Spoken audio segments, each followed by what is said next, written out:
Hazel Victoria Philippine High School. It continues to be so for the sake of our students. We expected nothing less than this type of strong leadership from the Vice President. This is why we are confident that under your helm, Department of Education will build upon the legacy of former President Rodrigo Duterte. Under the proposed budget, we will continue to allocate funding for the Basic Education Development Plan 2030, the alternative learning system, the last mile of school, the Basic Education Learning Continuity Plan, and other projects. But we must do more. We must help our students catch up after the 2-year pandemic. We must help our communities build better and more schools facilities that are disaster resilient, especially after the recent earthquake in Luzon.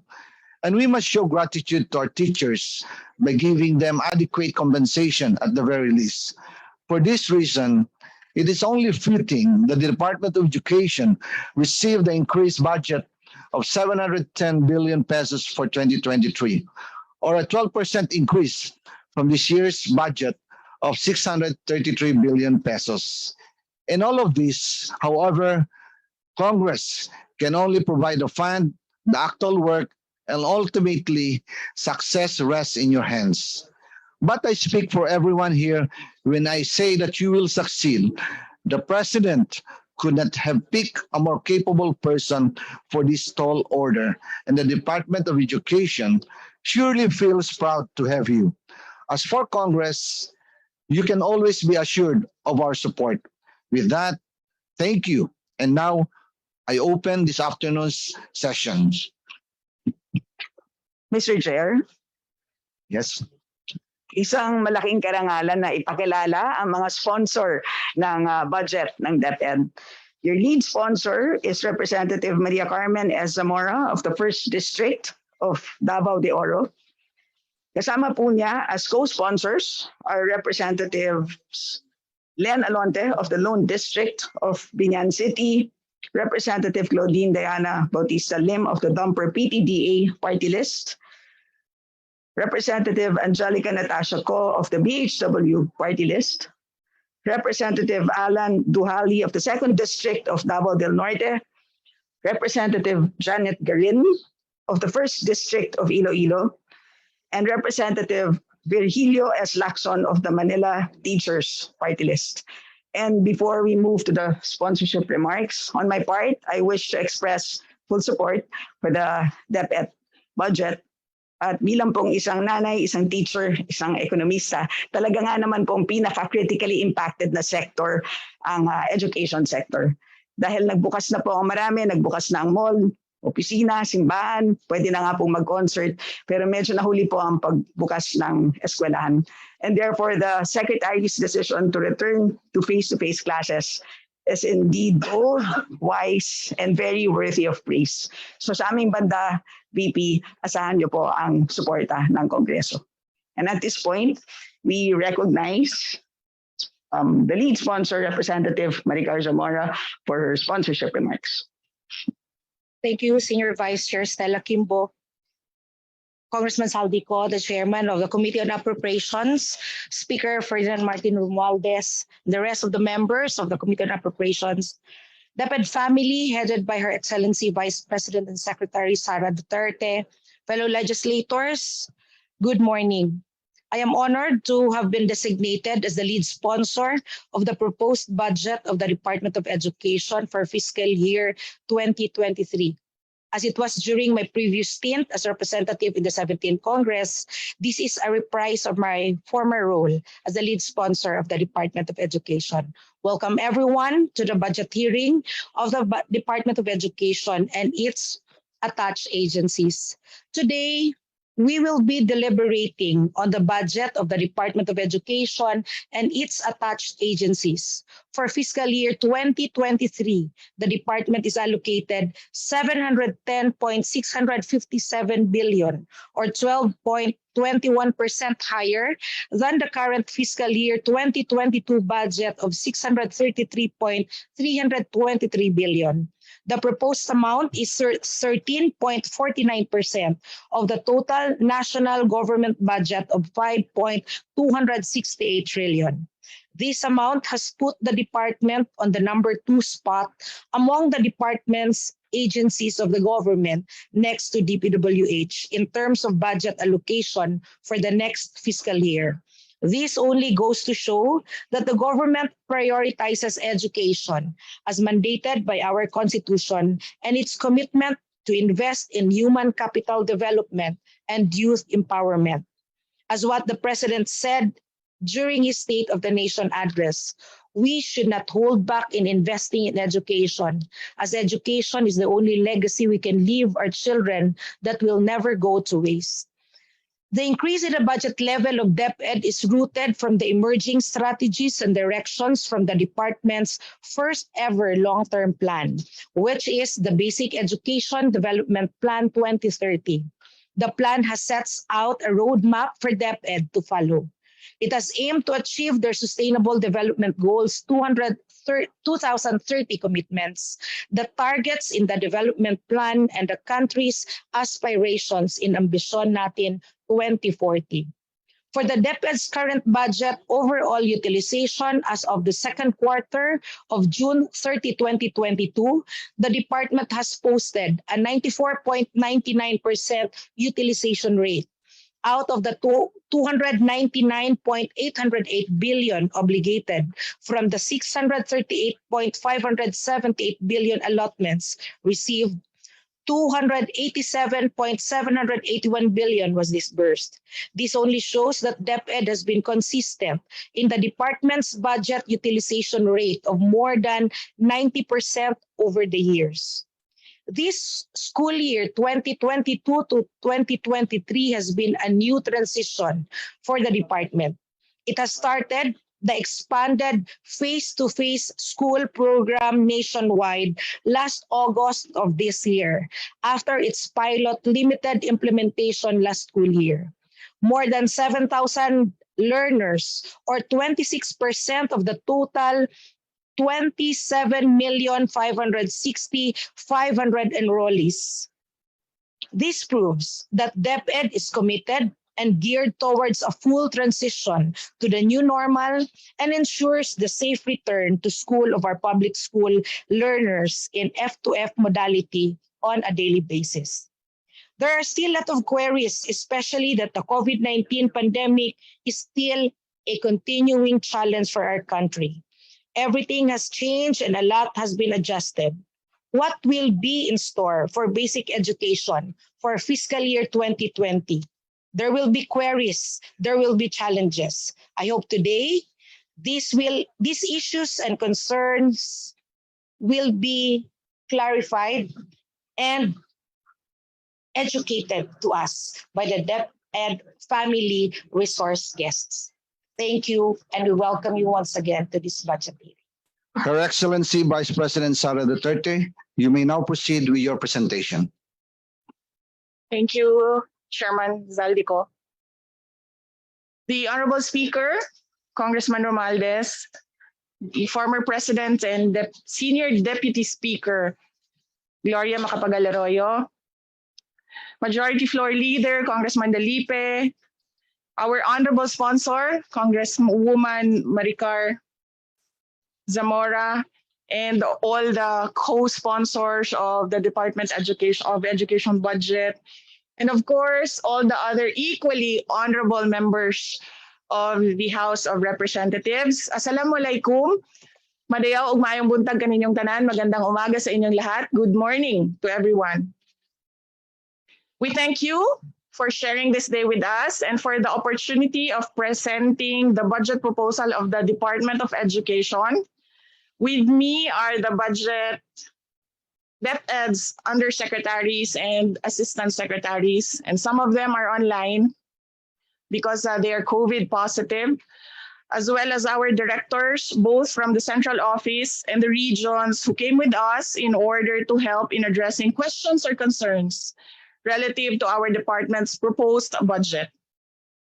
What I will be presenting is the proposed budget allocation in accordance with the National Expenditure Program which is much lower than what the Department of Education has requested. We have prepared an audiovisual presentation for everyone to appreciate.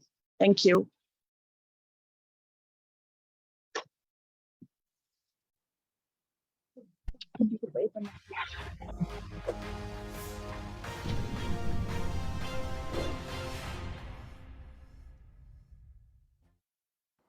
Assalamualaikum.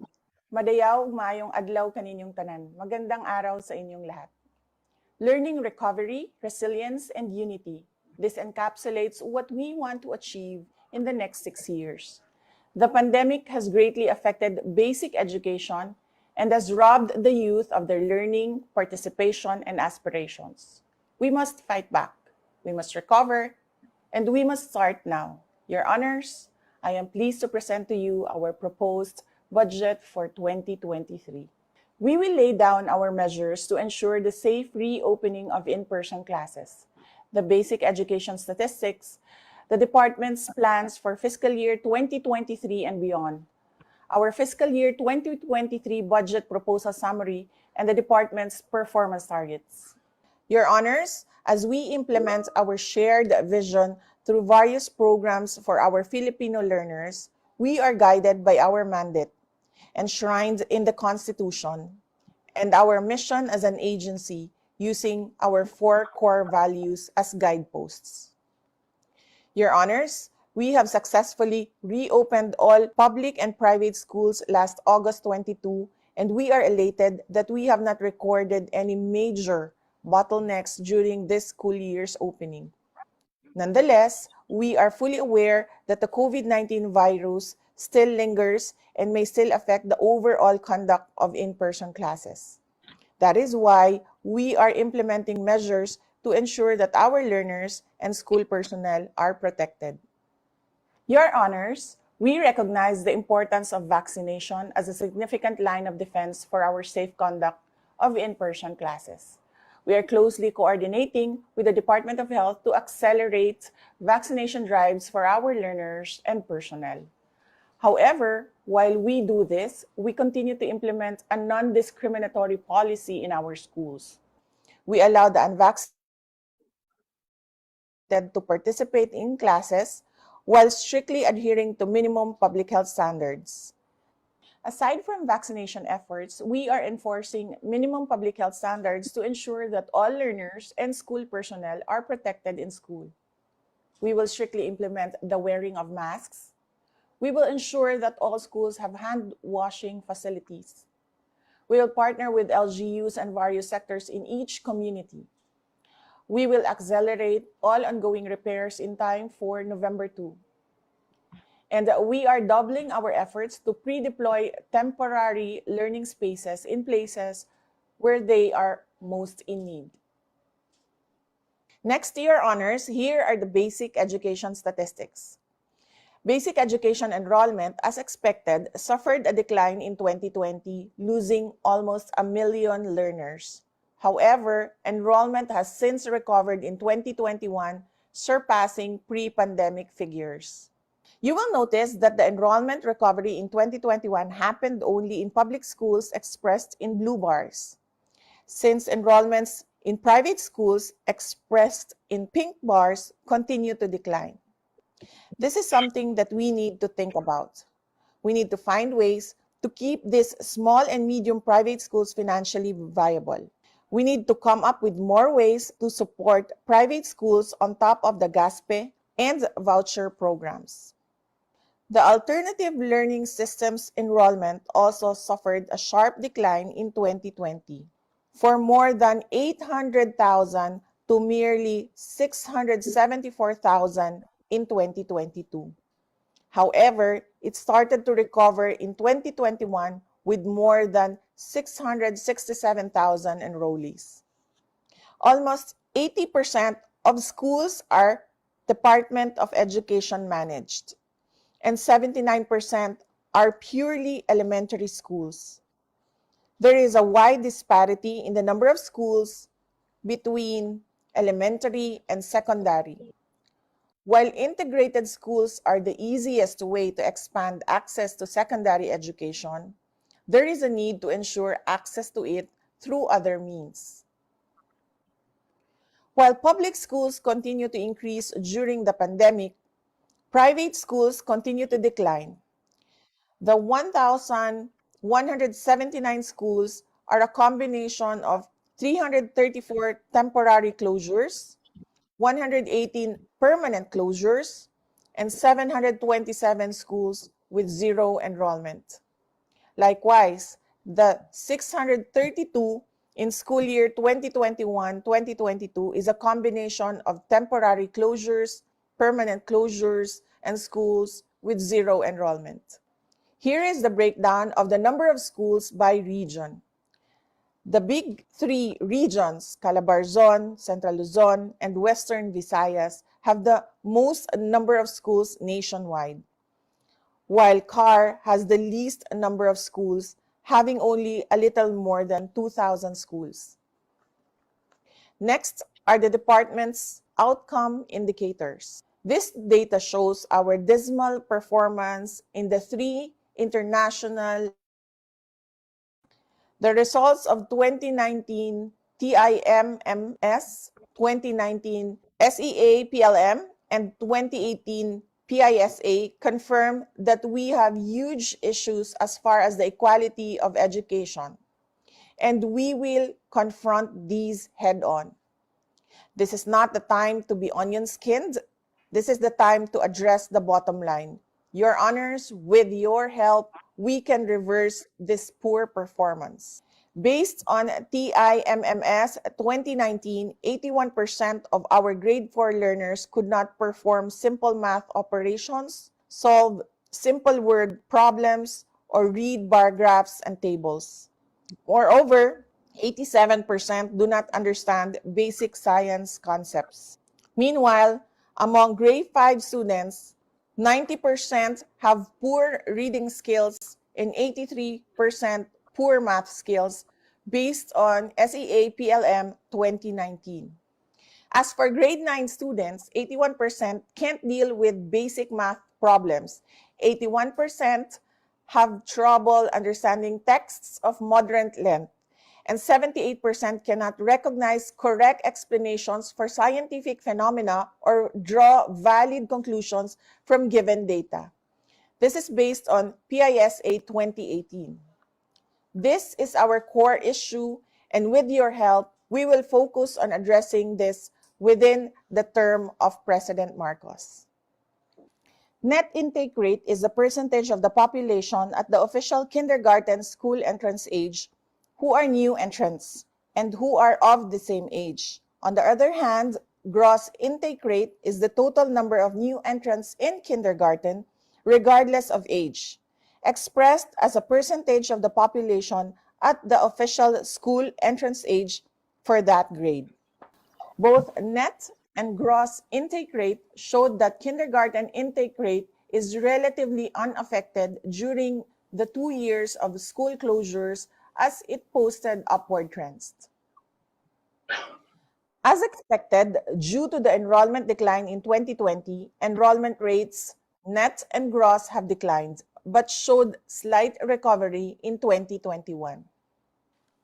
NER and GER for junior high school declined in 2020 but recovered sharply in 2021, surpassing the pre-pandemic performance.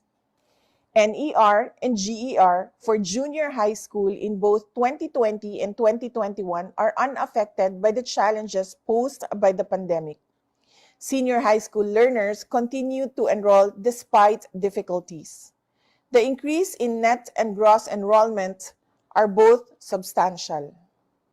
Gender parity index is a statistical measure that provides a numerical value of female-to-male ratio for an indicator. The value of perfect parity is 1. If the value is below 1, it means that boys are in advantaged position. And if the parity value is more than 1, boys are in disadvantaged position. Our data shows that we are in perfect parity in elementary, but we start losing our boys in junior high school. Completion rate is a percentage of grade 1, 7, 11 entrants who finished grade 6, 10, 12 respectively. Our data shows that completion rate in elementary has reached the 100% mark in 2021 from 82.5% in 2020. The same trend can be seen in junior high school after suffering a decline in 2020. It recovered substantially in the following year, which reached the 100% mark. Your honors, junior high school, senior high school also shows a sharp increase from 70% to 98%. This happened because of the sharp increase in enrollment in both junior high school and senior high school. This is the national average on ratios. It may appear that our classroom-to-learner ratio is already in a ideal state, but there are disparities at the school level simply because the enrollment in every school varies. The department also has a reliable learning recovery initiative as we try to normalize the education system operation and address the learning gaps. Learning gaps are the difference between what the learners are expected to have learned in a certain grade level versus what they have learned up to that point. These gaps are often compounding. The key outcome of the department's recovery planning and success is ensuring that learning gaps are identified and addressed among all learners, especially the most vulnerable ones. If learning gaps are not addressed, learners are likely to fall further and further behind due to the skills and knowledge they have missed. Obviously, this poses a major challenge for both educators and learners alike. Your honors, we will focus on learning recovery efforts, particularly in providing interventions on learning remediation, addressing social-emotional functioning, mental health and well-being, and professional development of teachers. With this, we are committed to implement full face-to-face classes with some considerations on unique situations where blended will be allowed. However, we will be prioritizing Key Stage 1 or Kinder to Grade 3 for in-person classes. Your honors, here are the 15 strategies for that our teachers will be utilizing to accelerate learning or to address learning gaps. Now, given the current state of basic education, what are our plans under the new administration? Your honors, Basic Education Development Plan 2030 developed by the DepEd team through a highly consultative process will be our guidepost in improving the quality of education with some adjustments based on the priorities of the Marcos administration.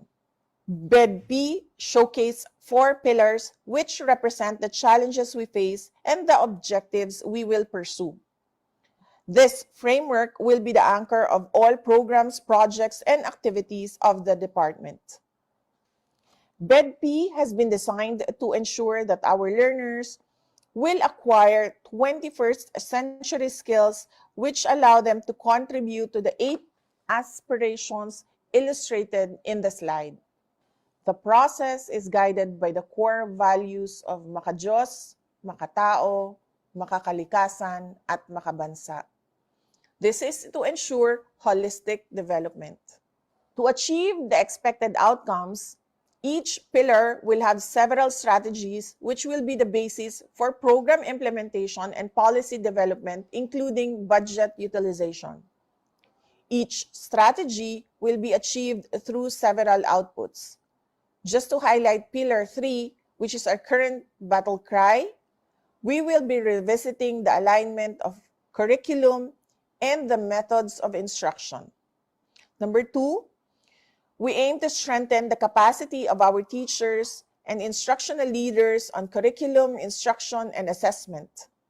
Number 3, we will assess closely the learning progress of learners in areas of disadvantage. Number 4, we will ensure learning resources availability. And number 5, we will strengthen consultations on curriculum, instruction, and assessment, making it more dynamic and responsive to changing global education landscape. Your Honors, DepEd has submitted to UNESCO our country statement which the President will present at the United Nations Transforming Education Summit 2022 on September 19, 2022. The country statement will set the trajectory of Philippine education in achieving the 2013 SDG Global Agenda for Education and at the same time address education issues in the country. In the said country statement, we highlighted the following. Number 1, reaffirming national and international commitments. Number 2, prepare learners for the future.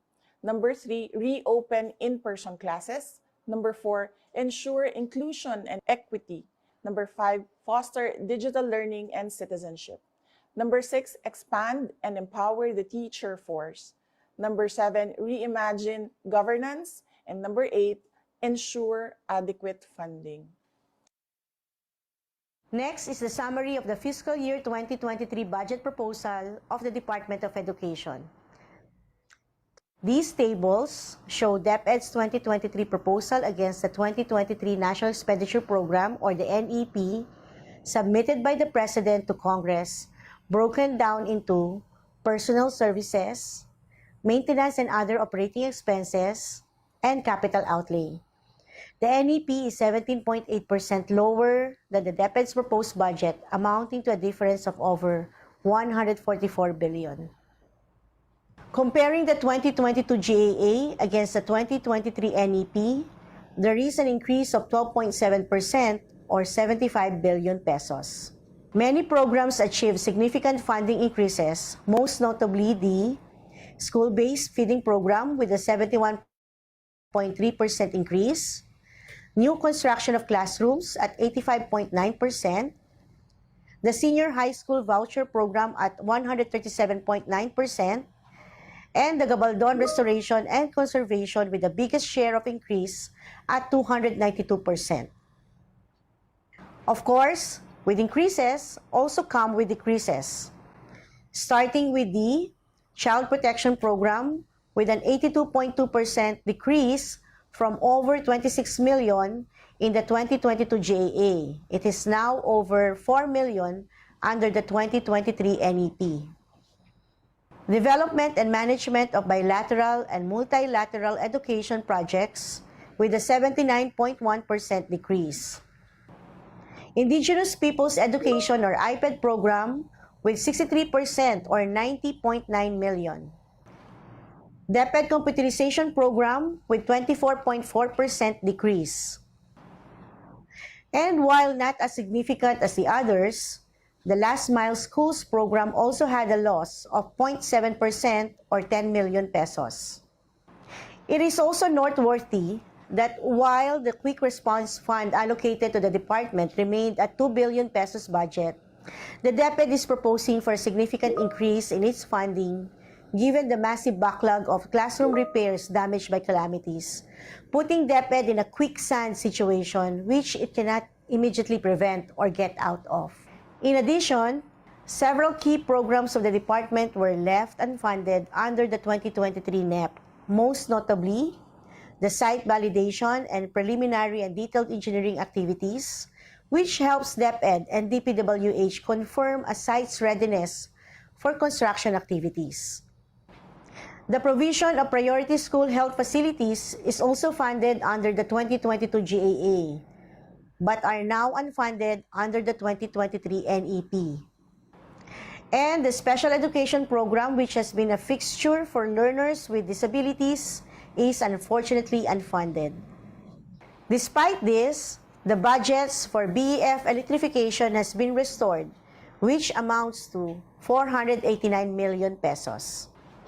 DepEd also continues to provide basic education resources to support the K-12 program with 11 million science and math equipment, 427,438 pieces of textbook equipment, 82,090 ICT packages, and 4.6 million textbooks and instructional materials.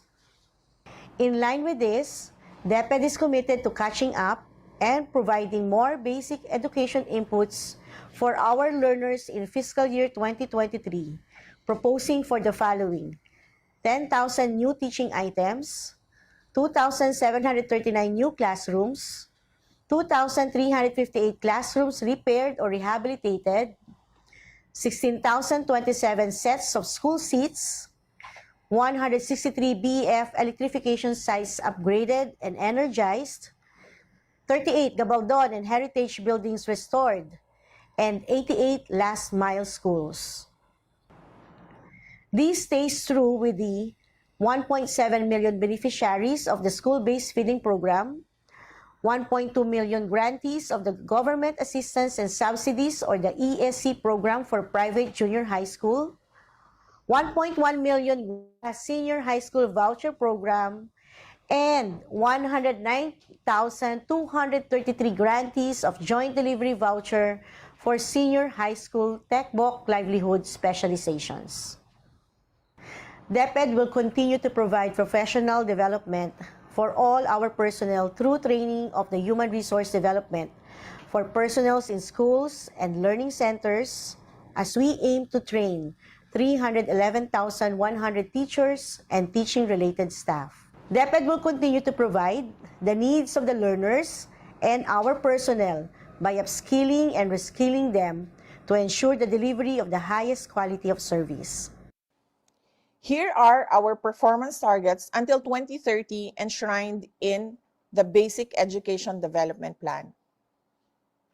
One of the major findings of sector analysis during the formulation of the Basic Education Development Plan was the education underspending of the government. The Education 2013 Framework for Action proposed two benchmarks as crucial reference points.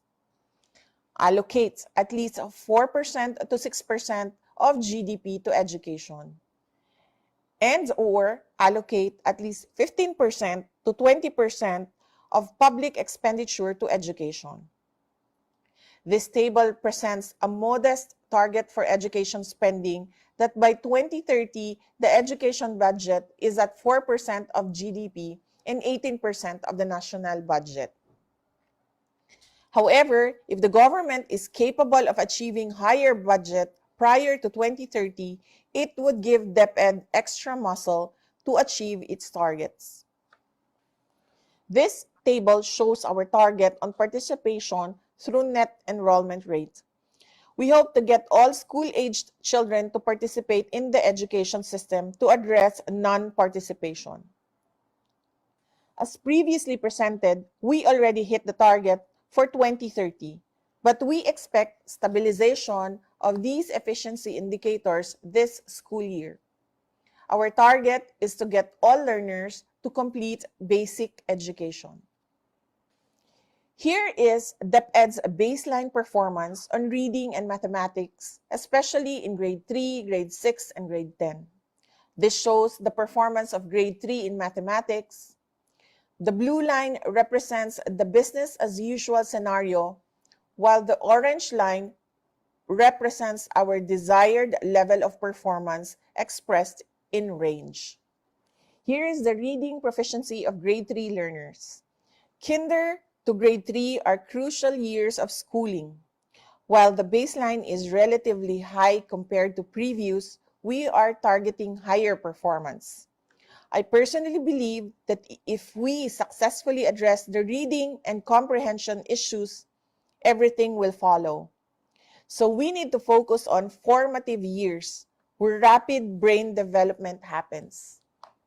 For the mathematics proficiency of grade 6 learners, mathematical ability is very important for if we want our graduates to be analytical and be able to make better decisions in career and life. We cannot settle for the business as usual scenario. On reading proficiency of grade 6 learners, this performance will be addressed in the long term if we address the problems in kinder to grade 3 in the medium term. We need to allow our teachers to focus on teaching, liberate them from administrative work, and provide targeted capacity development interventions.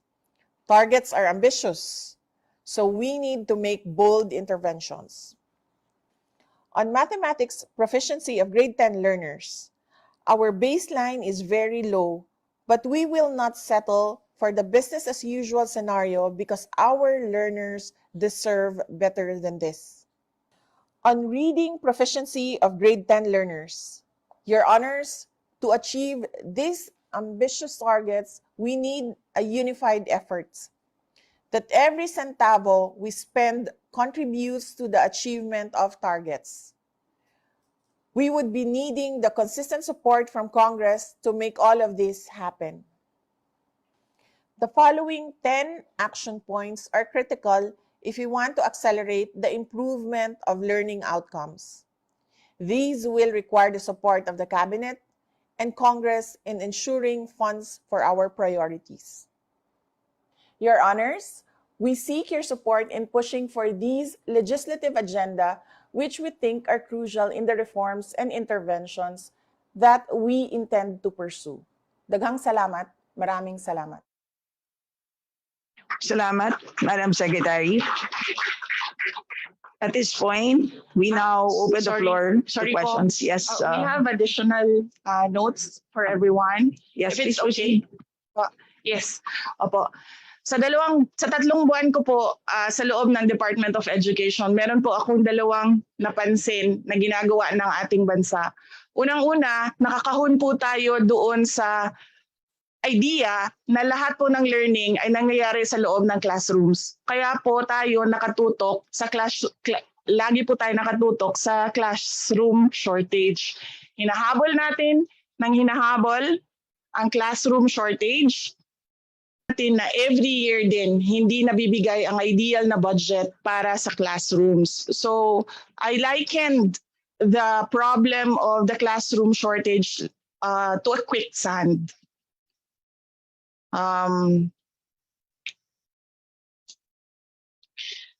At pangalawa po, ang napansin ko sa ginagawa ng ating bansa sa ating basic education is that hindi natin nire-recruit ang mga pinakamagaling na mga senior high school graduates to take up education in higher education. Yan po ang napansin ko sa ating Department of Education sa 3 buwan ko po na nandyan. Dapat po, we have to be innovative. Dahil po alam naman natin na hindi na natin masolve yung classroom shortage, tinitingnan po natin ang iba't ibang paraan na pwede nating gawin that learning continues for our learners outside of the classroom. Ang atin pong motto is that not all learning happens inside the classroom, which is true. I believe that everyone will agree with that. Lahat po tayo ay maraming natutunan, hindi sa loob ng classroom at hindi sa ating mga teachers, but sa ating life experiences as well.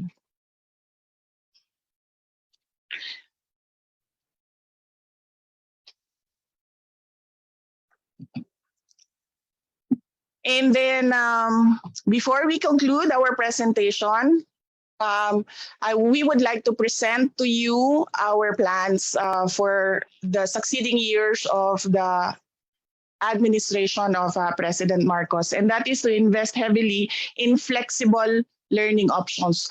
Of course, we will still pursue the building of classrooms. Of course, we will still pursue the recruitment of the best of teachers, but we will innovate and look for other solutions because yung problema po natin 10 years ago is problema pa rin natin hanggang ngayon. So dapat po we should think outside of the box already with regard to basic education. I described our classroom shortage as a situation of a quicksand. We're due to meager budget given to classroom construction annually. We cannot even address the requirements due to enrollment increase and the shortage that keeps piling up year in and year out. Second, we would like to seek your support in our stand of the lifting of the provision for basic education and classroom building in MBM 138 series of 2021.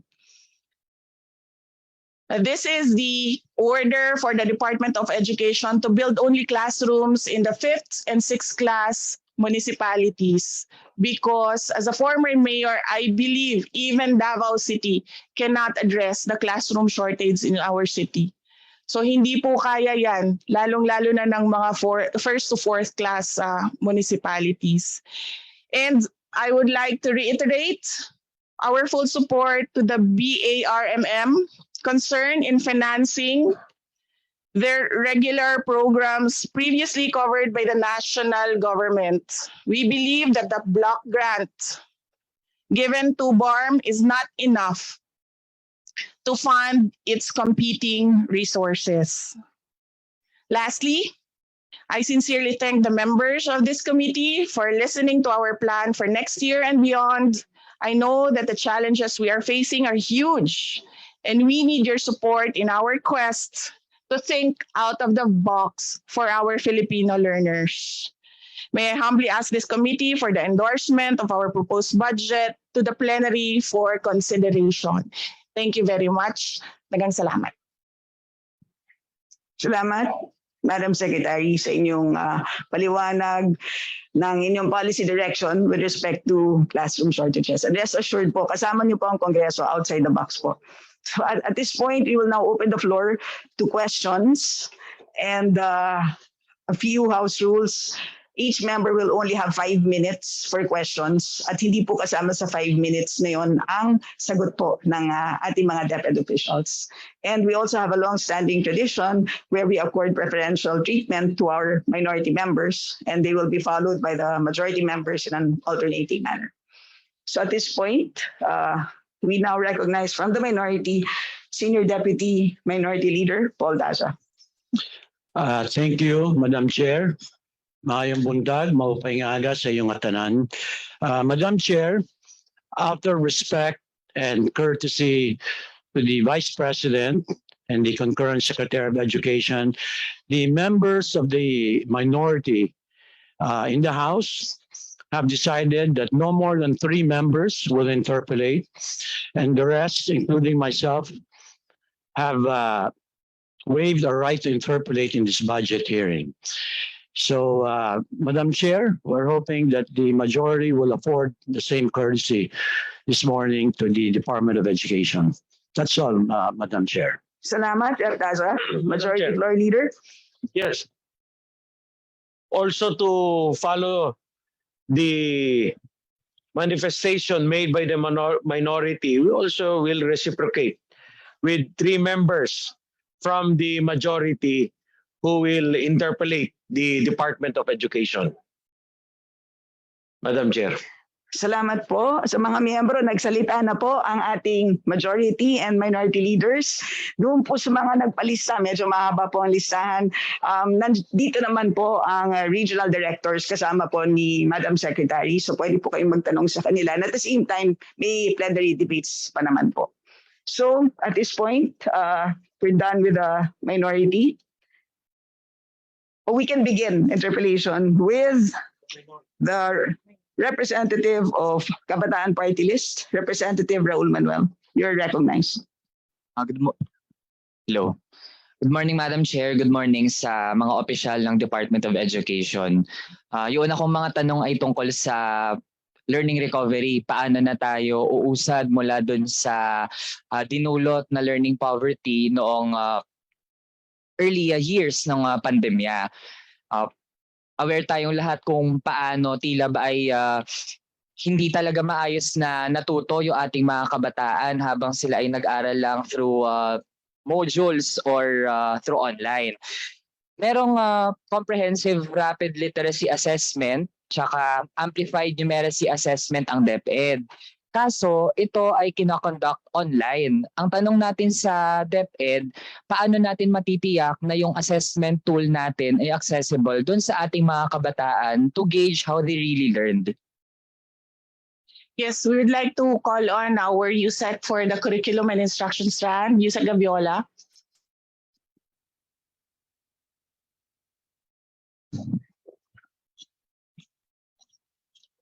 Good morning, Mr. Chair, members of the committee.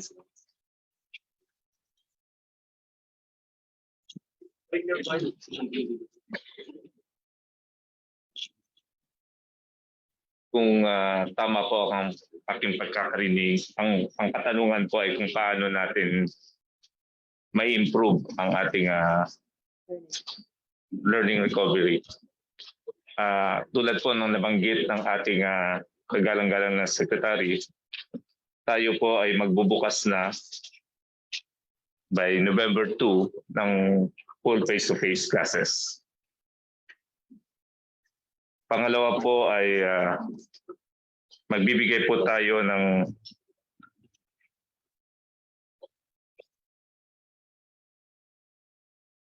Madam Chair, allow me to interrupt. Since my question was specific, it was pertaining to how we assess the gaps in learning na naidulot nung distance learning na ginamit natin sa gitna ng pandemya.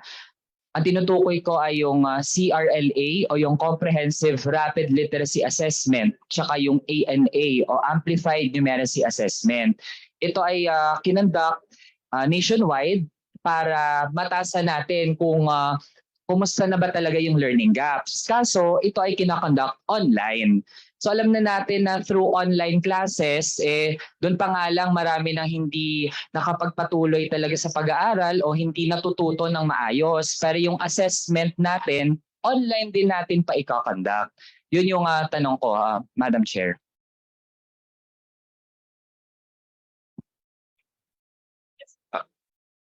Please Mr. proceed, Chair, sir. Madam, can we ask Director Nelia to respond to that question? Director Nelia is online. Director Nelia, are you logged on?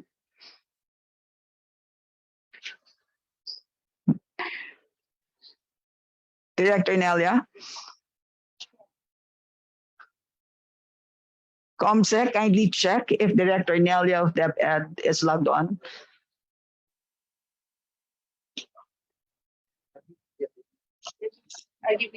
Madam Chair, can you ask Yes, Regional Yusek Director Gaviola. of NCR to respond? NCR RD, you are recognized.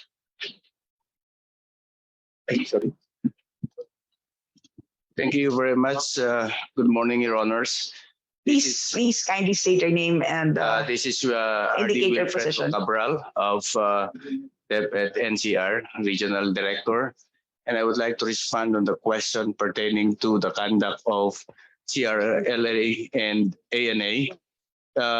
We have partnered with the ABC Plus under the USAID, and that is in preparation for the implementation of Learning Continuity and Recovery Plan. On the question on why this has been conducted, not necessarily online, but electronic, just to facilitate the assessment of the status of literacy and numeracy level of our learners. This was conducted only on a 15-minute time for each, and not necessarily online, but to do it electronically, computer-based. This actually can be gathered in a matter of 15 minutes administering it, and you have already the result of how many are total refresher, those who are needing intervention and the likes. And this has been implemented to serve as baseline for the implementation of a responsive learning recovery plan. Thank you very much, Your Honors, Madam Chair. Okay. Still, Madam Chair, kahit nabanggit na pwede itong gawin electronically, nangangailangan pa rin yun ng gadget.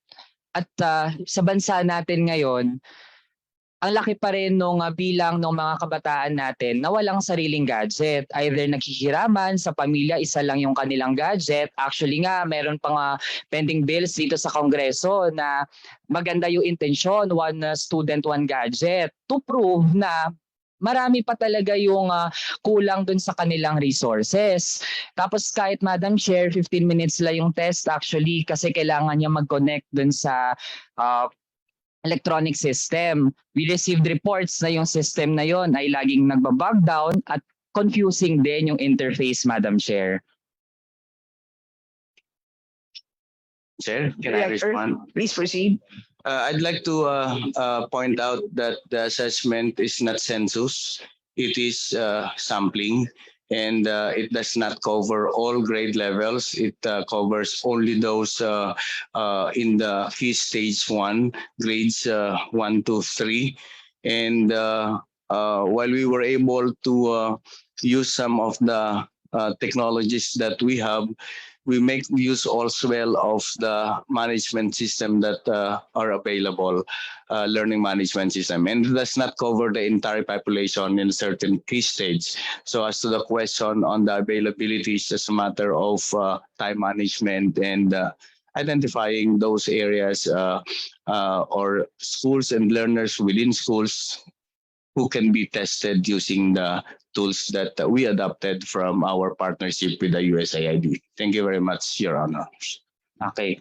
Madam Chair, modesty aside, ang background ko po ay applied mathematics. And when we talk about sampling, kailangan nating maging maingat dun sa paano tayo nagsasample. Kasi with that, ang makakwalify lang dun sa ating sample ay mismo yung meron ng mga gadget. Ibig sabihin, hindi natin test, madadiagnose yung mga estudyante na hirap dun sa kanilang gadget na in the first place, sila na nga yung napag-iwanan dun sa ating shift to distance learning na kinailangang i-impose sa gitna ng pandemya.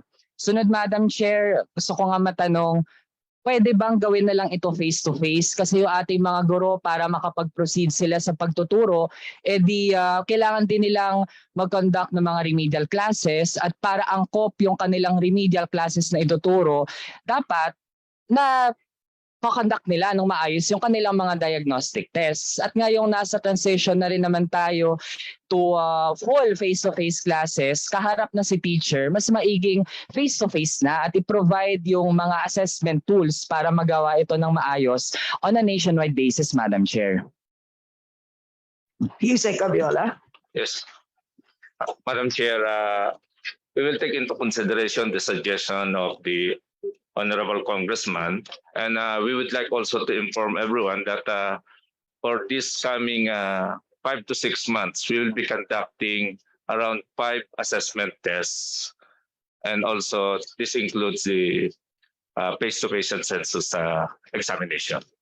Thank you, Madam Chair. Aasahan natin yun, Madam Chair, given na since nagbukas tayo ngayon, sa school year na ito, for 3 weeks na, ay umaasa pa rin yung marami sa ating mga teachers na may ipoprovide na test forms yung Department of Education. Kani-kanyang gawa na lang sila muna ng mga diagnostic tests habang wala pa yung ganong nationally directed na pagtatasa dun sa learning gaps. Sunod na tanong, Madam Chair, tungkol naman sa phasing na ating review ng K-12 program. I believe na bago tayo sumulong dun sa pagtatalakay ng mga panukalang batas na gusto mag-introduce ng mga bagong subjects, ay matalakay muna natin kailan mangyayari na yung K-12 review. That is your last question, Rep. Manuel. Yusek Gaviola.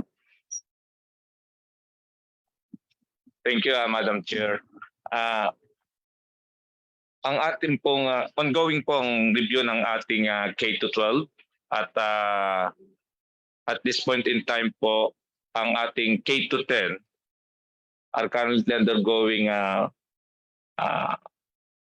refinement at hopefully within the year ma-finalize at ma-execute na po natin. Kailangan po natin yan dahil dyan din po naka-anchor ang ating curriculum guides para po ang learning modalities at ang ating mga resources ay ma-execute din po natin ang procurement. At ayan po ang ginagawa ng department ngayon na i-harmonize lahat ng activity na to upang sa ganon, ma-implement natin yung new curriculum with all the resources. Yung senior high or yung 11 to 12 ay ongoing po ang ating review and hopefully ma-finalize din po natin ito within 2023. Okay. Thank you. I still have 30 seconds, Madam Chair. Well, Okay, so I'll direct the question to the official in that was charge your of last finance. question. We can have a short manifestation to close. Okay, sige. I'll just leave this final question. Then, depende lang po sa DepEd kung masasagot. In case there will be an amendment in the NEP to realign confidential funds and good governance programs to specific itemized programs in education, kagaya ng provision ng school supplies, will DepEd be willing and able to utilize such funds? Yun na lang, Madam Chair. Maraming salamat. Salamat, Rep. Manuel. Madam Secretary. Yes, opo. I'd like to add to the answer of Yusek Aviola. We're actually done with the review. We are currently presenting it. We initially presented it to the MANCOM, EXECOM, and then we will present it to other sectors from the government and the private sector as well. And we are currently starting with the review on grades 11 to 12, and then it will go through the same process. It will go through presentations so that comments and suggestions from all the sectors can be collated by the Department of Education, and we come up with the new curriculum for the K-12 program. However, during our discussions, it will take 2 to 3 years for us to implement new curriculum for the K-12. And I am trying to push the curriculum and instruction strand to do it in 1 year, and we will update you on that if we will be able to implement a new curriculum in a year or two. We're talking about academic school year. With regard to the confidential funds, there are so many issues, and you see it in the news with regard to our work in the Department of Education, the issues and challenges that we face in the Department of Education. Some of which very recently in the news are sexual grooming of our learners by their peers or their teachers. The recruitment to terrorism, active shooter copycats and active shooter issues and problems, recruitment in insurgency, recruitment of children in illegal criminal activities, the drug use of DepEd personnel and drug involvement of learners, the success of projects, activities, and programs depend upon very good surveillance and intelligence. Dahil hindi po ninyo matatarget kung sino ang isusolusyon ninyo kapag hindi po kayo nakagather ng credible intelligence and surveillance sa mga problema na gusto nating solusyonan sa loob ng Department of Education. And all this relate to our mandate that we deliver quality, basic education to our learners. And of course, education of our children relates to our national security as well. Thank you. Salamat, Madam Secretary. Next interpellate from the majority. The chair recognizes the chairman of the Committee on Higher Education, Representative Marco, for his manifestation. Thank you, Madam Chair. Vice President Sara, magandang umaga po. After hearing you, Madam Secretary and Vice President and the other members of your team in some of the meetings that we had, I can conclude that you are really in total understanding of the overall situation of DepEd. And truly, it's amazing that in a very short period of time of having this job, you have shown to this body, and I heard it, and everybody heard it this morning, that you know exactly what you're going to do. And because of that, I would like to manifest our full support to the budget that you have asked. And if we can really stretch more the support to really bring back the original proposal that you have of more than 800 billion pesos. This is actually short of about 61.31 billion pesos. I think we will work on this if we can do it. But definitely we are with you, and being the chair of the Committee on Higher Education, definitely it's important that we support the basic education of the country, considering the fact that basic education will be the input to our higher education. So having said that, Madam Chair, Madam Vice President and Secretary, I will manifest our full support to this budget that you have been given under the NEP. But if we have additional budget to have this budget deliberation, I think we can add more to this additional budget of 77 billion pesos to make it the original amount of 848. So again, thank you very much, and good morning po. Madam Secretary. Yes, thank you, Honorable Congressman Go, sir. Right. Salamat, Rep. Go. The next is from the independent minority, and this slot will not be counted towards the 3 of the minority.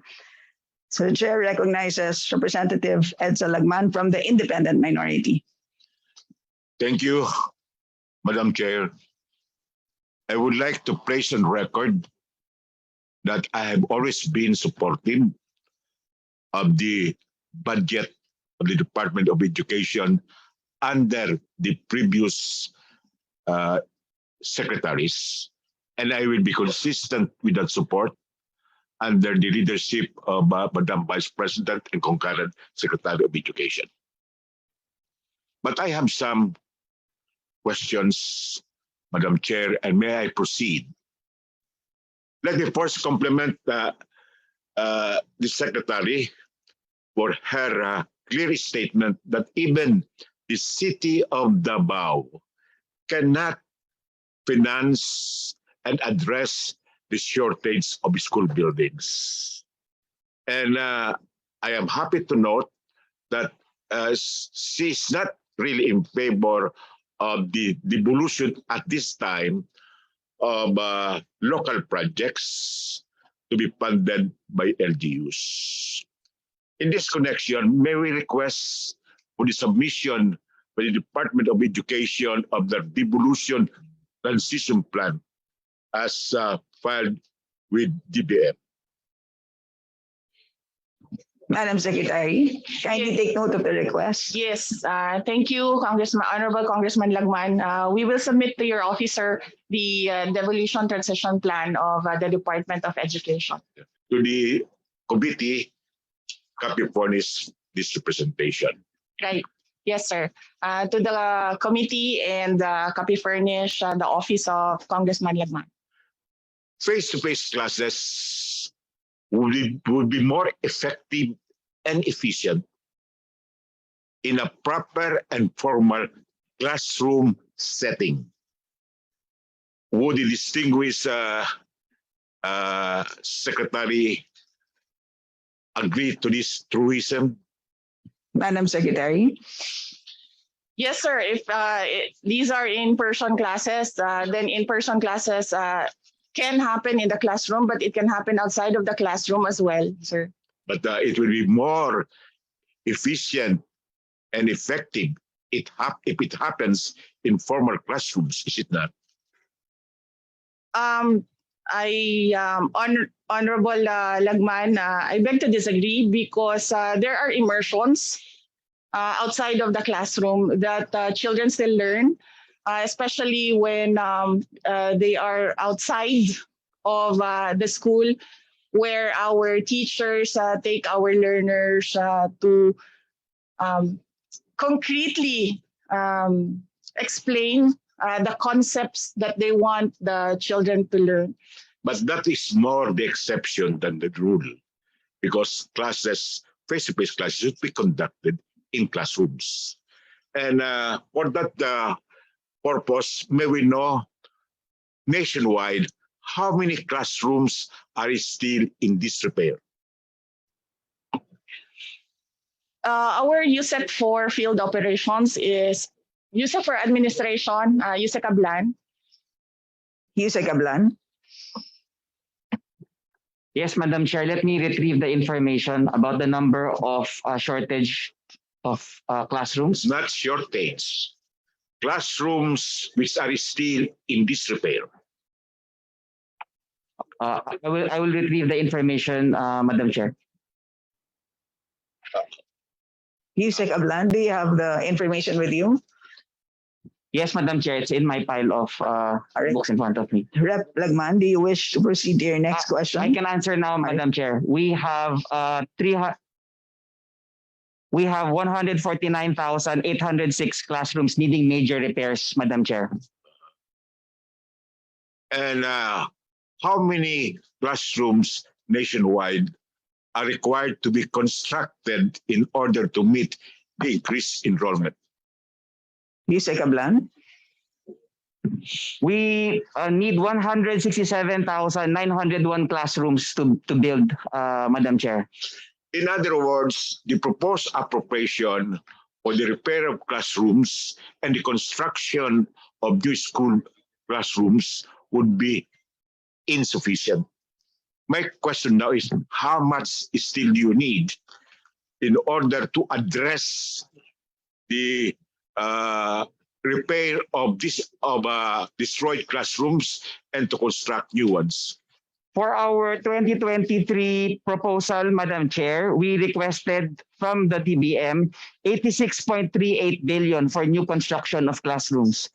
For repair and rehabilitations, we requested 7.6 billion. However, in the 2023 NEP, we were only allocated 5.92 billion for new construction and 1.53 billion for repair, significantly reduced, Madam Chair. Within your proposed budget, can you find some sources for allocation in order to fill the gap for the inadequate appropriations for classrooms? Yusek Sevilla.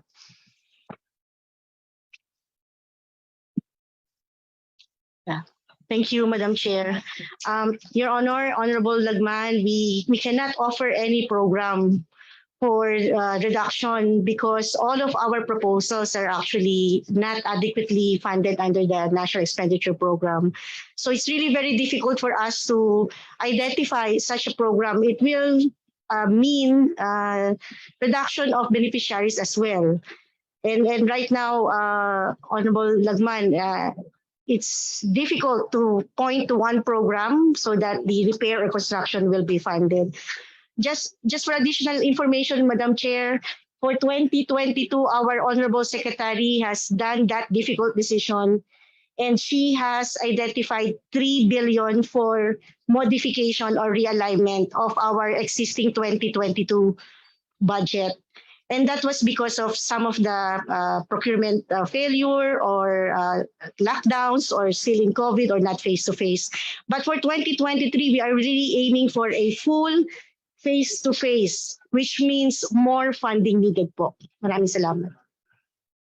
Madam Chair, may we know where the increases in the budget of the department went? Yusek Sevilla. Thank you, Madam Chair. We have provided the budget briefer in hard paper, hard copy, and we have enumerated, Your Honorable Congressman Lagman, all of the increases and decreases. The main increases are on the school-based feeding program, the Gabaldon program, and some increases in the GASPE, that is the voucher program. We are actually happy that we have restored the reduction in 2018. In 2018, there was about 9 billion reduction of the GASPE program, but we want to help all our private schools now. So a huge increase is in GASPE program. may we know how much is appropriated for the restoration of Gabaldon buildings?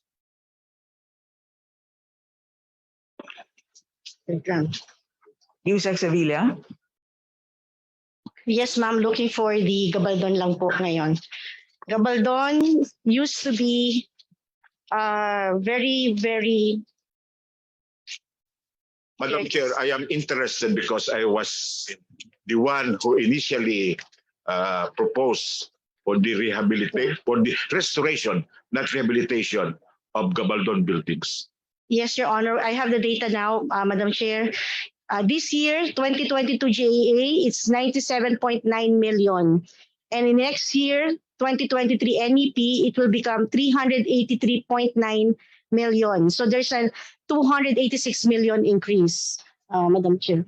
Can you submit to us an inventory of the existing Gabaldon buildings nationwide which have not been restored? I would like to underscore restoration, not rehabilitation, because many of the amounts earmarked for the Gabaldon were not restoration; they were just simply rehabilitation, which should not be the case, because we should preserve our cultural heritage. Madam Now- Chair, sorry po. Yes. Madam Chair, Honorable Lagman, we will provide and we confirm that the budget item title is Conservation and Restoration of Gabaldon and Other Heritage School Buildings, and DepEd has a department order on the manner of the restoration, Madam Chair. Madam Chair, what is the mandate of the Department of Education in the education of special children? Kindly wind up, Rep. Lagman. Madam Secretary. Yes, thank you. We'd like to call our Curriculum and Instruction strand, Yusek Gaviola. Yusek Gaviola.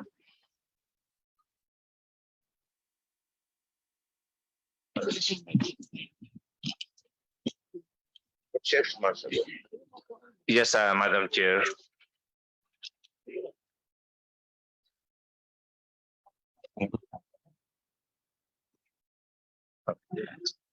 Madam Chair, we are providing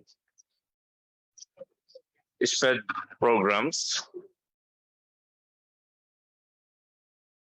by considering the provisions of the K-12 Adaptive Transitions Curriculum, locating learners with disabilities or with difficulties in school assessment through the use of MPAT to assess the strength and weakness of grade 1 learners, capacitating receiving general education teachers in teaching LWDs in the inclusive setting, and in strengthening collaboration with relevant interest parties. Moreover, Madam Chair,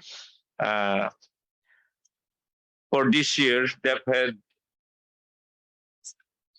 has no budget for this, and we are just utilizing whatever is the available funds for 2022. Moreover, Madam Chair, we requested 560 million, but in NEP, it's zero budget. Thank you, Madam Chair. Rep. Lagman, kindly use your remaining 30 seconds Yes. to close your interpellation. Yes, the special children are those who need special attention and special necessities compared to other children. And it's very important because I understand we have an increasing number of special children in the Philippines.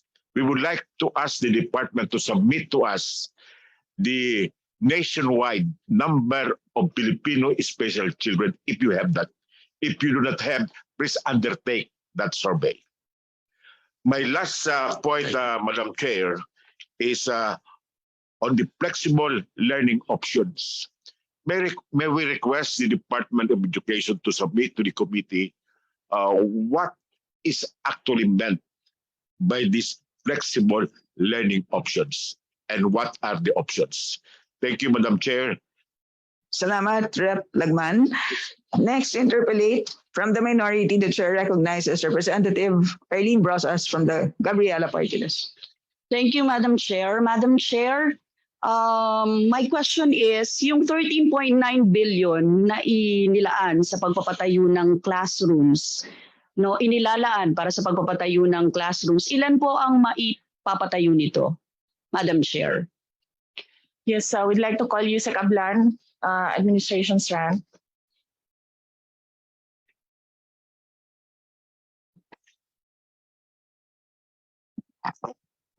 Yes, Madam Chair. For the classroom allocation for 2023, we can allocate 2,300 classrooms po.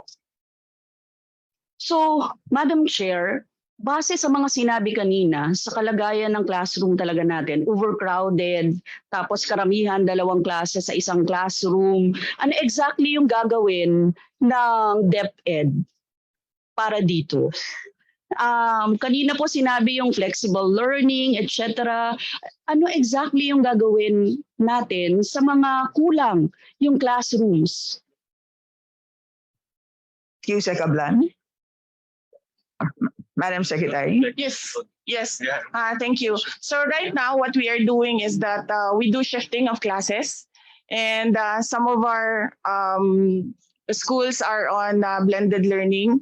So they shift from in-person classes to modular or online electronic classes.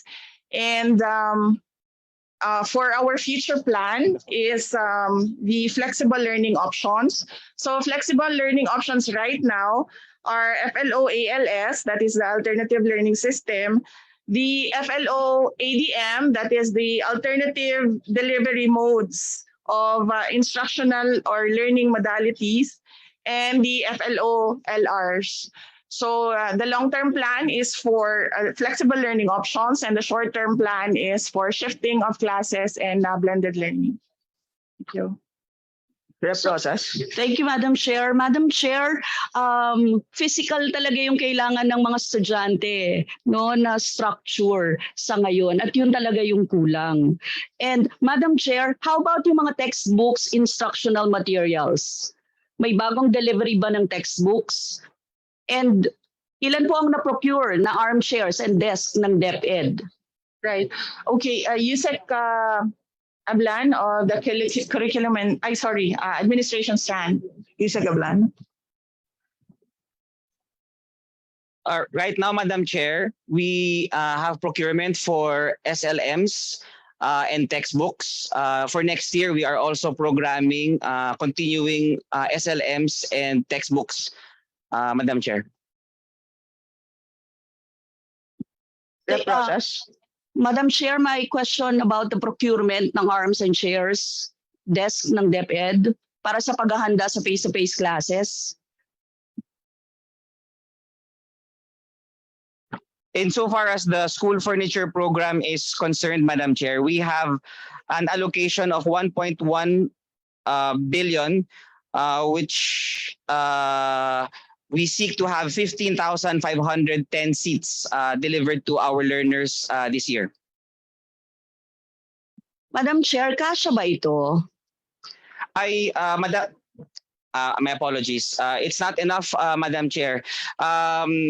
Our research have shown that in 2020, the House of Representatives allocated more or less 4 billion pesos for the school furniture program because there is a backlog.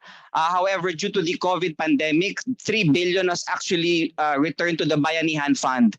We are requesting for the House to return the 3 billion that we requested so that when we build classrooms, there is a corresponding number of chairs and furniture. So again, to reiterate, the House allocated 4 billion, but we returned 3 billion for the Bayanihan. We are seeking the return of the 3 billion in order for us to adequately provide for chairs and tables for our learners. Thank you, Mr. Chair, Madam Chair. Madam Chair, bakit binalik yung pondo, no? Kulang nga. pinababalik nyo, Madam Chair. Madam Secretary, Yes, we'd like to call Yusek Sevilla of Finance Tran. Yusek Sevilla. Thank you, Madam Chair. It was during the calendar year 2020 and 2021, there was an executive order to review programs that will not be implemented due to the COVID. And DBM actually has identified also programs of the Department of Education, and this was officially returned negative allotment and then positive allotment for the blended learning. So ito po ay talagang ginawa ng lahat ng mga ahensya.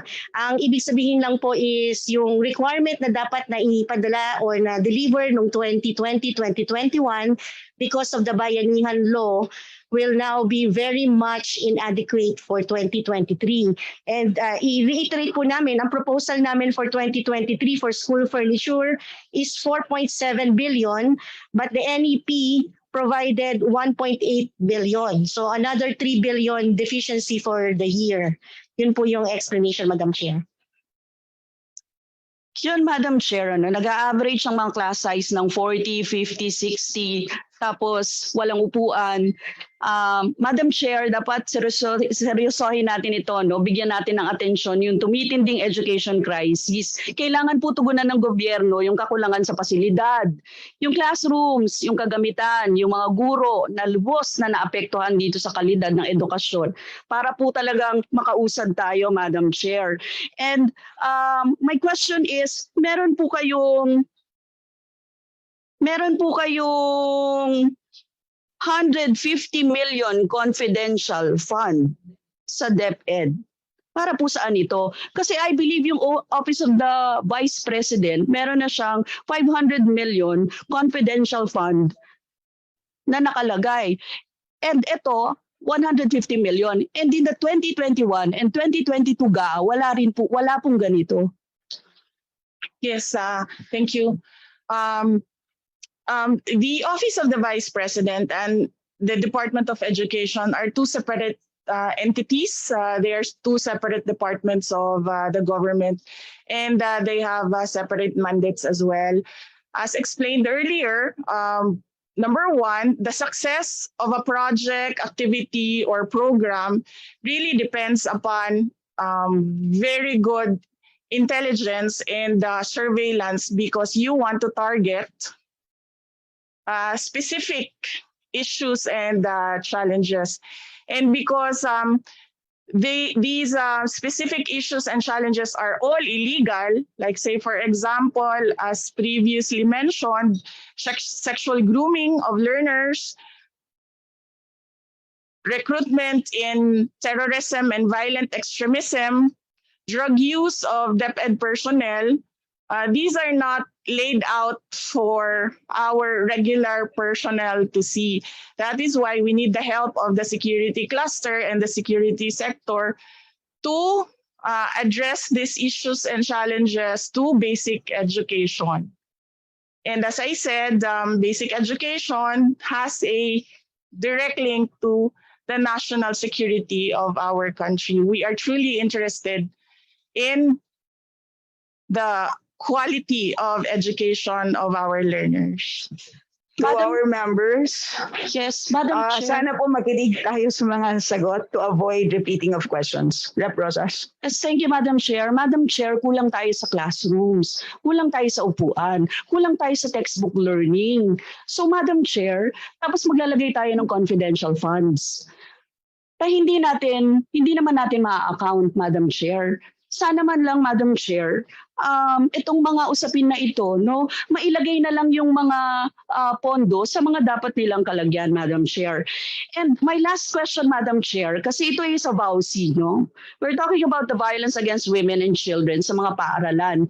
Mismong mga guro yung nambibiktima sa mga estudyante. Ano yung policy and guideline ng DepEd hinggil dito? At paano po ang implementation dito sa mga schools? Ano yung ginagawa ng DepEd sa mga child predators na nasa school administration? Alam niyo po kasi bahagi po ito ng pinasa nating batas, no, sa Safe Spaces Law. Mahalaga po, naririnig ko po yung sa sexual grooming kanina, no, pero ano exactly yung programa ng DepEd dito? Madam Secretary. Yes, thank you. We will call our USEC for field operations, USEC Revsi Escobedo, who handles the Child Protection Unit of the Department of Education. Yusek Escobedo, you're recognized. Who is joining us via Zoom?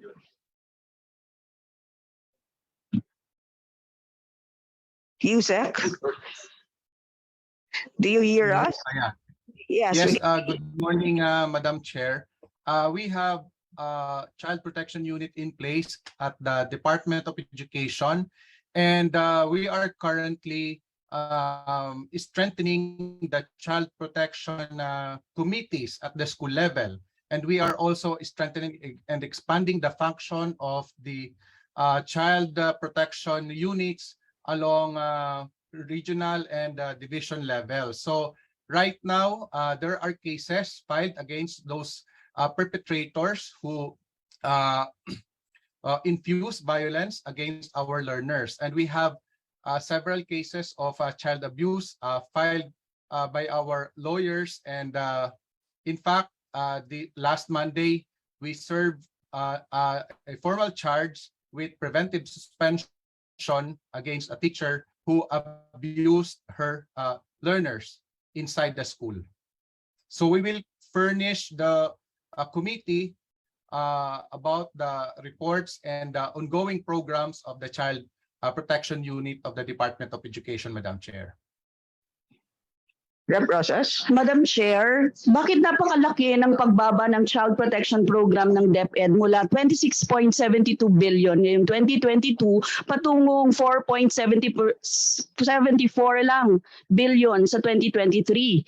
Ito po kasi yung tingin namin programa na magsisiguro para sa mga batang biktima ng sexual harassment and abuse. Paki-explain po ito.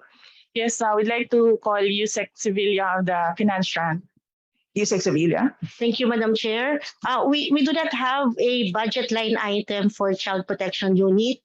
It's actually charged in our regular MOE. Kaya hindi po namin alam kung saan galing yung figure na in billions na nabanggit po ng ating Honorable Congresswoman. Rep. Rosas? Yes, Madam Chair. So wala kayong child protection program sa DepEd dati worth 26.72 billion? We don't have that much amount po na in billions. Actually, yung Child Protection Unit is an ad hoc program and office na ginagawa po sa central office and then kinakascade sa mga regional offices. And we are using our regular MOE for this. Meron po kaming proposal. Actually, noong pong last year, 26.7 million. Baka ito po yun, but it's in million. 26.7 million nasa learners' resilience and well-being. But this is actually from the regular MOE. And ngayon pong taon na to, 4.7 million ang naibigay po sa NEP. Kindly wind up, Rep. Pardon, Madam Rosas. Chair, tama pala, million. 26.72 million. Tama? So yun, We tapos confirm. ngayon, meron po kayong request for Yusek Sevilla? Yes, Madam Chair. The request is also to maintain the 2022 26.7 million. However, in our deliberation in the Department of Budget and Management, we were asked to reprioritize. Ibig sabihin, ano ang gusto ninyo na maunang ma-restore? Siyempre, nahuli po itong Child Protection Unit because we can use some of our MOE regular funds. Pero syempre kung ma-restore po siya sa 26.7 million, mas maganda po. But due to the prioritization or ranking of the program asked by the DBM, hindi po ito nasama sa mga prioritized programs. Your time is up, Rep. Rosas. Madam Chair, hingi na lang ako ng mga programs, no? Kasi yun yung specific na tanong ko eh. Ano yung mga programs? Kung isa po ito sa CPU, sa budget, ano pa yung iba pa? Yun na lang, Madam Chair. Maraming salamat. Kindly take note of the data requests of Rep. Rosas. Yes, Madam Chair, thank you. Thank you. Now from the majority, the chair recognizes Representative Bambi Amano for his manifestation. Thank you, Madam Chair, Mr. Speaker, and Chairman Ko and colleagues. Madam Chair, the Secretary had been a very, very good neighbor in the islands of Mindanao, and we saw how wonderful and how she brought the Davao City to greater heights. And the very recent elections, more than simple majority of the Filipinos, like 32 million or 61.53%, supported and trusted her.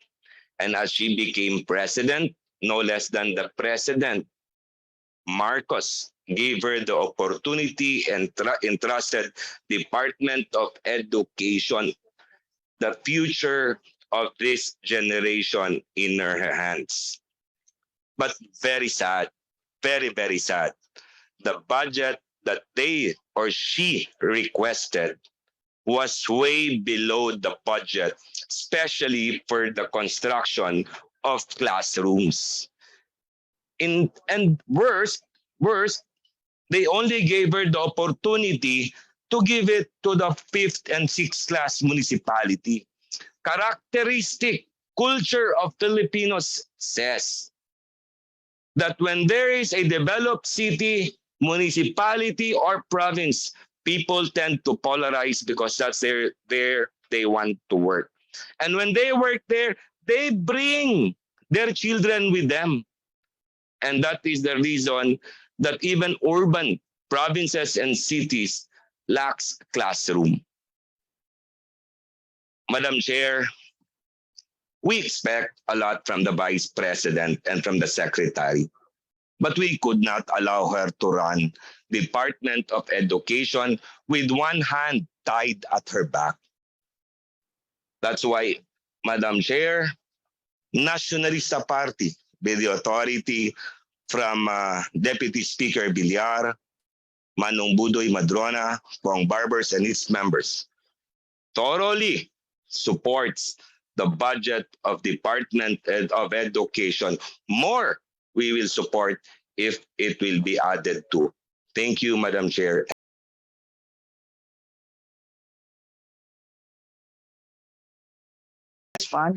Yes.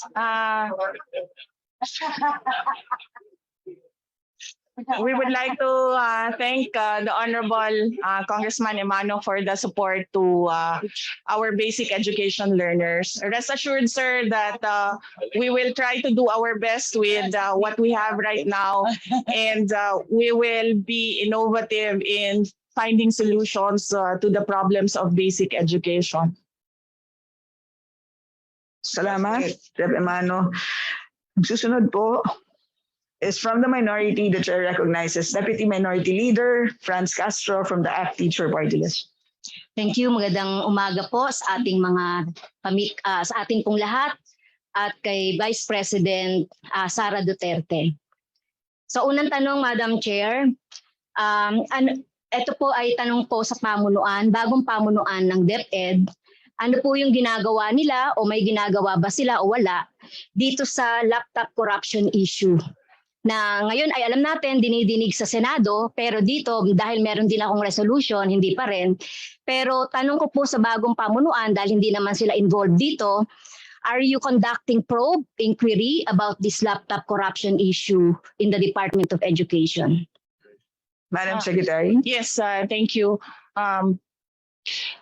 Number one, we wrote COA requesting for a fraud audit, and COA already responded to us with regard to their conduct of a fraud audit inside the Department of Education, particularly for the laptop project.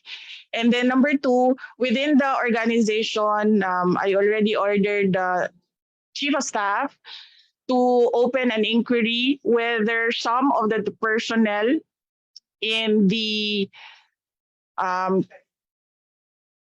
Department of Education were acting in ultra vires with regard to the decision making of modifying the procurement that was done for the laptops. So these were the two actions inside the Department of Education.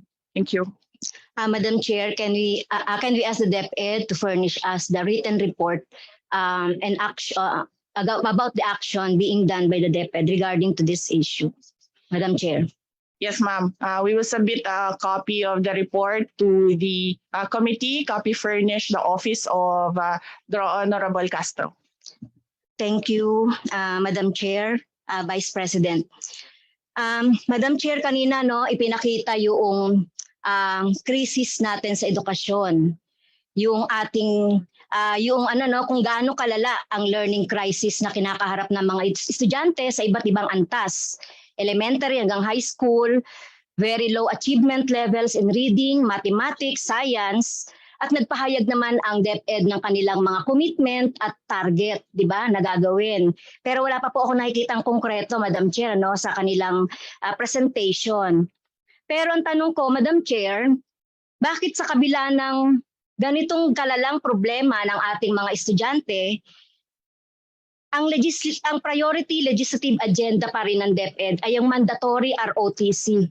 Ano naman ang kinalaman ng ROTC sa pagpapataas ng reading comprehension, mathematical ability, and science sa ating mga sa ating mga estudyante?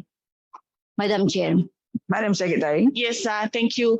Because the problems on access, equity, quality, resiliency, and well-being and governance, these have already supportive legislation. Ang dami-dami na pong nagawang legislation, magagandang legislation for basic education. And ang nakikita na lang po namin na so far sa ngayon na kailangan ng legislation ay yung mga wala pa pong legislation. So right now we are working on all the laws that were passed by Congress na nagsusuporta sa basic education po. Thank you. Madam Chair, ang sinasabi ng DepEd, so ano po yung gusto nyong legislation para mapataas natin yung reading comprehension ng mga bata at saka yung mathematics and science abilities? So kasi itong ROTC talagang priority pa rin naman ito ng Marcos administration. So bakit ROTC? Bakit hindi yung para to answer the problem ng learning crisis na binanggit natin? Madam Secretary. Yes, apo. Primarily, na-mention po natin doon sa ating presentation, if the Department of Education is given the budget that it is requesting, we will be able to open more programs to address the learning problems of our students. So, initially po, lumapit na kami sa Pangulo at sinabihan ko po ang Pangulo na if you give me 100 billion, I will solve all the problems of basic education. And that is what I want to reiterate as well to Congress and the House of Representatives. If you give us, the people here sitting in front of you, 100 billion, we will be able to solve the problem in 6 years. Thank you. Sana, Madam Chair, makita natin yung concrete na mga solution ng DepEd. Pangatlo, Madam Chair, regarding naman ito sa mga teachers, alam natin bakit hindi tayo nakakapag-encourage ng mga magagaling na teachers sa senior high school na katulad ng binanggit ng DepEd dahil nga sa kababaan ng sweldo at saka yung mga benefits natin ay talagang hindi rin naman ganoon ka-enticing. Naniniwala po ba dito ang DepEd? We would like to request our USEC for the BHROD to present the wages, benefits, and emoluments of our teachers. Thank you. Yes, Rep. Castro.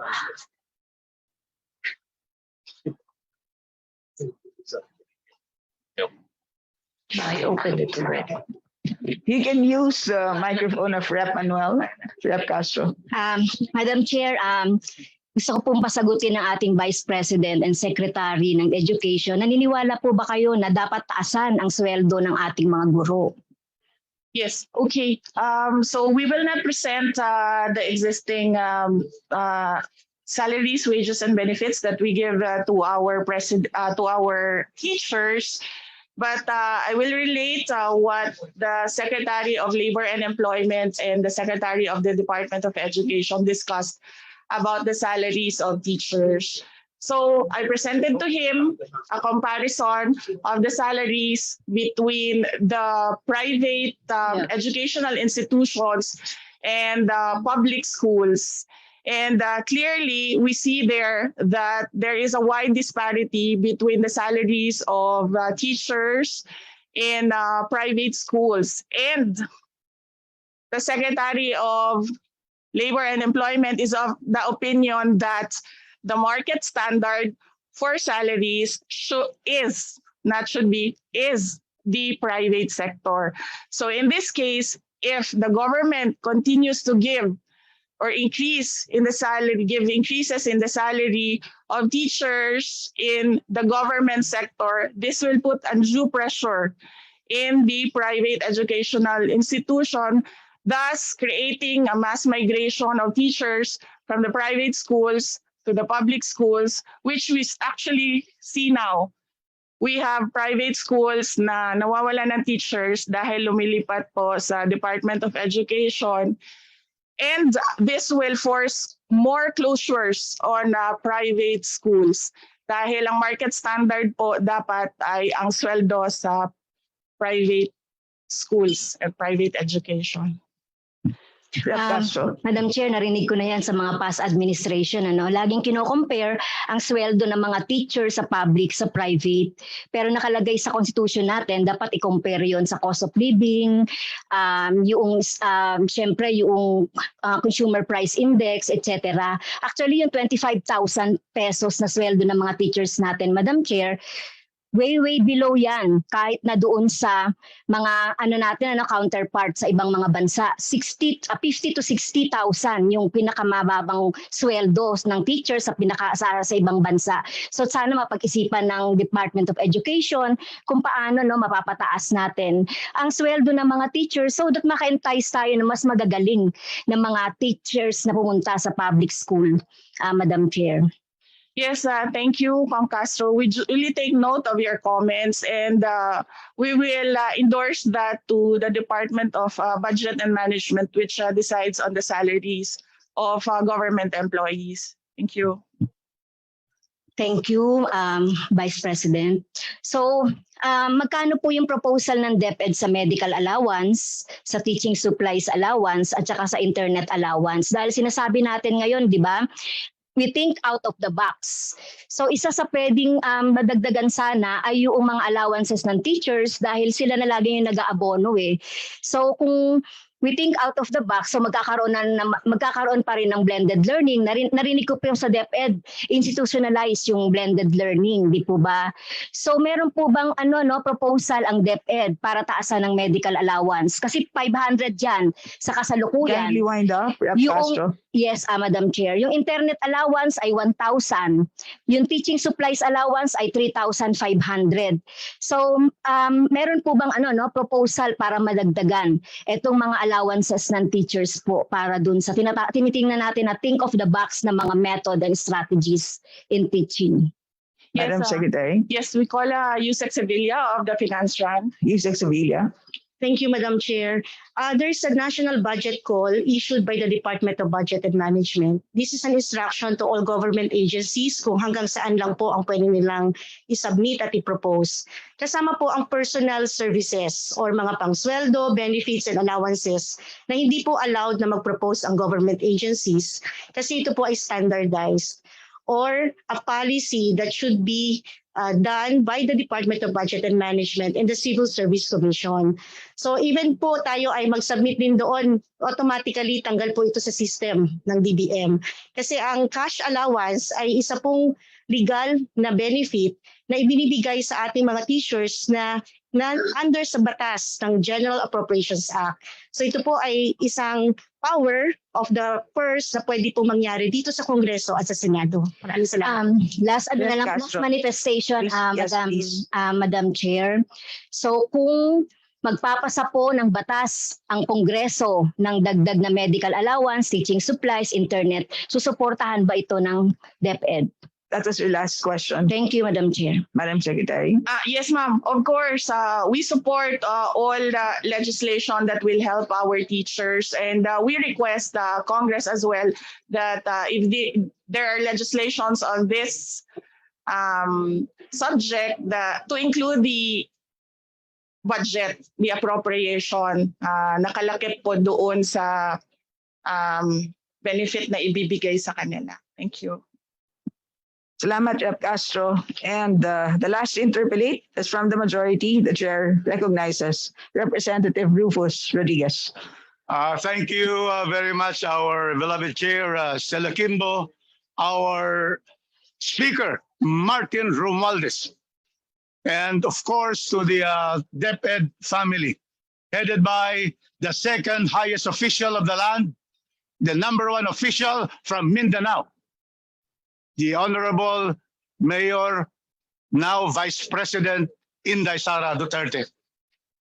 First, let me remind everyone in this room that there is a mandate from the Constitution. The Constitution provides Article 2, Declaration of Principles and State Policies, Section 17, the state shall give priority to education. Under Article 14 of the Constitution on Education, the state shall promote quality education in all levels, especially basic education. And with that, Madam Chair, we are going to therefore exercise the power of the purse. What was proposed by the Vice President for DepEd was exactly 86.4 billion for 2023. To be able for us to catch up with all the backlog in the construction of new classrooms and the repair of classrooms. And that is why 86.4, how much was given? Only 5.9 billion. Now, where is, how can we able? I carry the voice of all the representatives present here. Zero. Cagayan de Oro is zero. And Cagayan de Oro, as stated by Governor Bambi Mano, Congressman now, is the center of Northern Mindanao and is burgeoning, according to our outstanding regional director, Art Bayokot. Here is the request for 2023. I am in touch with him. And that is why, how many classrooms? This will just really be going to the red, the one that is tag red, really requirements. Only 169 classroom, pero zero. Yan. So therefore, Madam Chair, I move that we approve the budget of the Department of Education headed by Vice President Inday Sara Duterte of 709.7 plus we all move that we restore the 86 billion to be able to us. There can be no way. We cannot be under the mango trees. We have to have the classrooms. That is the first requirement, to have education, quality education to all levels. And that is why I move, Madam Chair, 86.4 billion. So minus 5.9, that is about 81 billion. Restore it so that all the congressmen with their request per district will also be accommodated because we need them. That is one. Secondly, we have only 1.5 billion for repairs, especially our friends in those that were hit by the different typhoons and earthquakes of our country. And that is why we only got 1.5 billion. It should be restored to the request of 7.6 billion for repairs. And that means that we have to return 6 billion. So therefore, only a total of 87 billion. With that, Madam Chair, we are able to make sure that we fight this out. Otherwise, if we are delayed, next year will be more delayed, 2024 up to 2028. And that is why I move for that, Madam Chair. Plus, the last motion is not inclusive of the motion to increase the budget using the power of the purse with our dear Speaker being present, who is going to make sure that Congress exercises the power of the purse. Mr. Chairman and Honorable Speaker, we have the other matter, Mr. Speaker, Chairman and Secretary, the shortage of teachers. Now we will have the classrooms, 87 billion. The problem is no teachers. That is why in Cagayan de Oro, under the standing leadership of Superintendent Sherime Limbaco, we have number of teacher shortage 297, not much, but if you compute with all of us, there is a shortage in all districts, Mr. Speaker. And that is why I move that we restore the budget for additional teachers, not only 10,000 teachers. We have to put in what is needed for 2023. With that motion, Mr. Chairman, I therefore ask my colleagues, let us now unite together, have that force, the power of the pulse of the purse, and therefore move for the additional budget for the Department of Education. That is why my motion, Mr. Chairman. Unanimous second the motion. Unanimous second the motion, Madam Speaker. We heard you loud and clear, Representative Rodriguez. We take note of all of your motions and we shall consider them at the appropriate time, sir. Madam Chair. Madam Secretary. Yes, Madam Chair, we would like to thank the Honorable Rufus Rodriguez for passionately expressing the sentiments of the Department of Education. Mahal ka po, sir, ng Department of Education. Oh, now I yield the chair back to its rightful owner, Chairman Zaldico. Majority Leader. Mr. Chairman, as manifested earlier, with 3 members from the majority interpolating and with also 3 from the minority, together plus 1 from the independent minority, I now, Mr. Chairman, move to terminate the budget briefing of the Department of Education. Second, Mr. Chair. Mr. Chair. Move to adjourn. Mr. Chairman, Mr. Chairman. Yeah, duly my move that yeah, duly seconded by Representative Zamora and Albano. The motion is carried. Mr. Chairman, move to suspend the budget hearing of the Committee on Appropriations. The budget hearing is suspended.